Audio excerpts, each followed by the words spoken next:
Hamas के खिलाफ चल रहे महायुद्ध में इजरायल अगर जीता तब भी पुतिन की जीत होगी और अगर इजरायल हमास से हार गया तब भी व्लादिमीर पुतिन ही जीतेंगे। दरअसल ये बात अब नेटो को भी बखूबी समझ आ गई है, लेकिन नेटो अब ये जानकर डरा हुआ है, सहमा हुआ है कि उसने इजरायल के साथ हमदर्दी जताकर अपने हाथ खुद ब खुद जला लिए। इजरायल की वजह से नेटो में फूट पड़ गई है।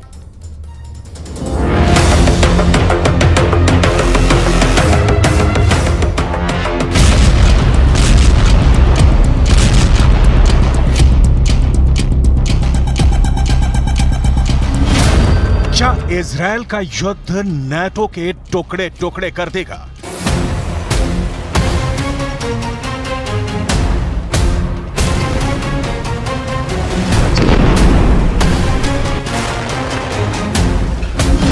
जिस नेटो को करीब 2 साल से चल रहा यूक्रेन का युद्ध नहीं तोड़ पा रहा, उसके वजूद पर महज 2 महीने से जारी इजरायल की जंग ने तलवार लटका दी है।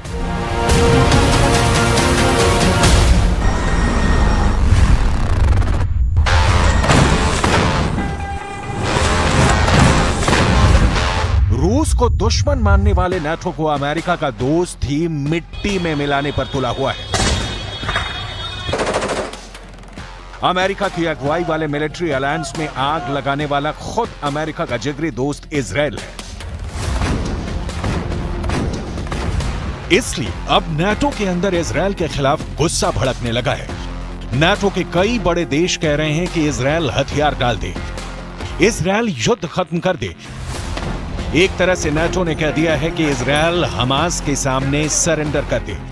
नेटो का सदस्य फ्रांस इजरायल पर तमतमाया हुआ है। उसने 2 टूक कह दिया है कि इजरायल ने बहुत खून बहा दिया है, अब वो रुक जाए।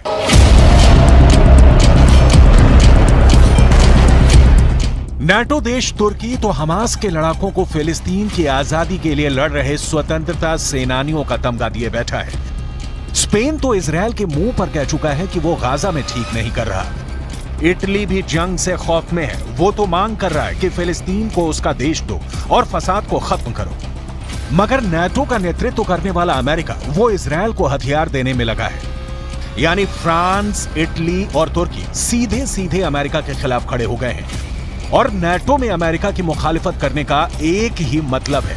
नेटो में 2 फाड़ के पूरे पूरे आसार बन गए हैं। क्या इजरायल की वजह से नेटो टुकड़े टुकड़े हो जाएगा?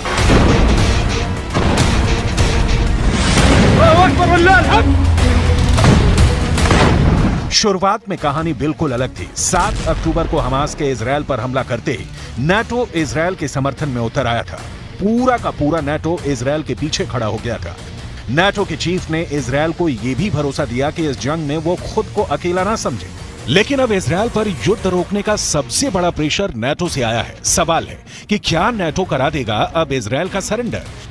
इन सब में अमेरिका भी बुरा फंसा है। पहले तो अमेरिका के राष्ट्रपति जो बाइडेन से लेकर ब्रिटेन के प्रधानमंत्री ऋषि सुनक, फ्रांस के राष्ट्रपति इमैनुअल मैक्रों से लेकर जर्मनी के चांसलर ओलाफ शॉल्ज तक नेटो के बड़े बड़े देशों के नेता इजरायल का साथ देने, उसकी मदद करने के लिए वहां पहुंचे थे। लेकिन अब यही देश इजरायल का साथ देने पर बढ़ गए हैं। कह रहे हैं कि इजरायल खुद पर लगाम लगाए। ऐसा कैसे हुआ? 2 महीने में ये पिक्चर पलटी कैसे? इजरायल के सिर पर हमास से बदला लेने का ऐसा भूत सवार है कि वो बेकाबू हो गया है। वो लगातार गाजा पर बम गिरा रहा है। गाजा के निहत्थे लोगों पर भी रहम नहीं खा रहा।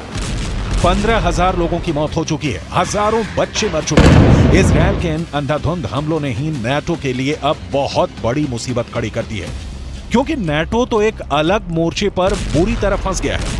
नेटो और अमेरिका इस वक्त यूक्रेन को बचाने की आखिरी लड़ाई लड़ रहे हैं। अमेरिका इस वक्त रूस, चीन और ईरान जैसे अपने सबसे बड़े और खूंखार दुश्मनों से भिड़ा हुआ है।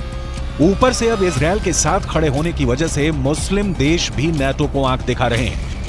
लेकिन इजरायल अपने कदम खींचने को तैयार नहीं।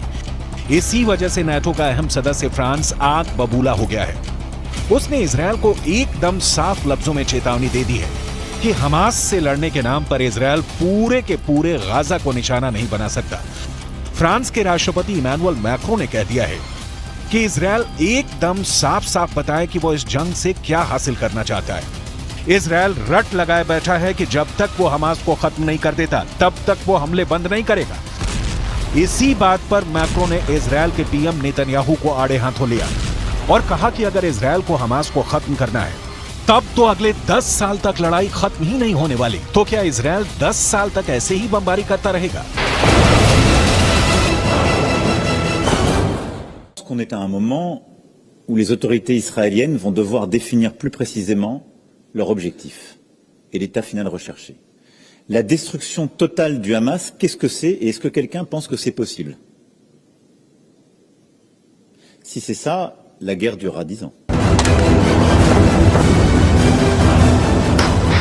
यही मैक्रो 1.5 महीने पहले तक कह रहे थे कि हमास से लड़ने के लिए पूरी दुनिया को उसी तरह एकजुट होना चाहिए जैसे आईसिस के आतंकियों से लड़ने के लिए हुई थी। तुर्की जैसा नाटो का ताकतवर देश तो शुरुआत से ही दूसरे पाले में है, वो हमास के साथ खड़ा है और नेतन्याहू को हत्यारा और चोर बता चुका है।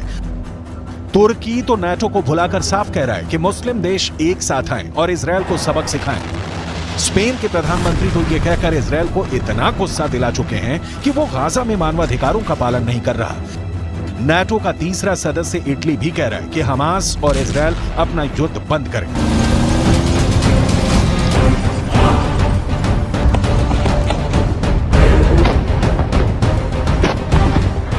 नाटो परेशान हो गया है। जब तक इजरायल और हमास के बीच युद्ध विराम चल रहा था वो चैन की सांस लिए बैठा था, लेकिन युद्ध विराम के बाद जब से इजरायल ने गाजा पर अपना फाइनल अटैक शुरू किया है तब से नाटो का हार्ट फेल होने को है। वो यूक्रेन पर फोकस नहीं कर पा रहा। अमेरिका का ध्यान भी यूक्रेन से हटकर इजरायल पर चला है और इसका पूरा फायदा मिल रहा है रूस को। पुतिन यूक्रेन में तेजी से आगे बढ़ते जा रहे हैं।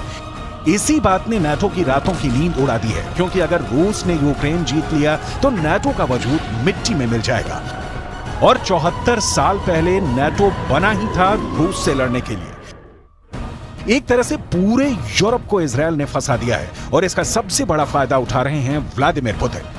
क्योंकि जब दुनिया गाजा में इजरायल की बमबारी देख रही है, जब दुनिया गाजा में 15,000 से ज्यादा लोगों की मौत देखकर हैरान है, जब अमेरिका के समुद्री बेड़े इजरायल को बचाने के लिए भूमध्य सागर में डेरा डाले हुए हैं, पश्चिम एशिया में जंग के नए फ्रंट खुलने लगे हैं, हालात ऐसे हैं कि दुनिया को परमाणु हमले से लेकर वर्ल्ड वॉर शुरू होने का डर सता रहा है, तब पुतिन की फौज ने यूक्रेन के करीब 15,000 सैनिकों को मार डाला है और यह काम उसने सिर्फ 3 हफ्तों में किया है।